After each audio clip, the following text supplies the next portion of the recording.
আগে অমর ভাইয়ের কন্টেন্টটা দেখো। কিরে তুই আলুর চপ নিতে পারস কে? এডি ইফতারের পর গরিব রেখা হম। এই জায়গায় গরিব পাইলি কই তুই? আমারে দেখলি কি তোর বড় লোক মনে হয়? কি করো বাবু? ওই যে কালকে কোরবানি না, তাই আমি আমাকে গরুটারে খাওয়াইতে যাইতেছি।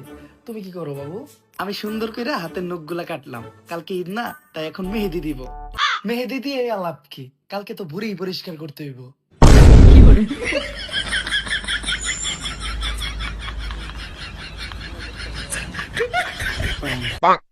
ঈদ মোবারক বাবু।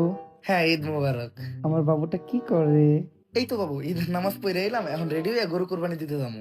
আচ্ছা যাও, কিন্তু সাবধানে কোরবানি দিও, গরুটা যেন আবার মারা না যায়।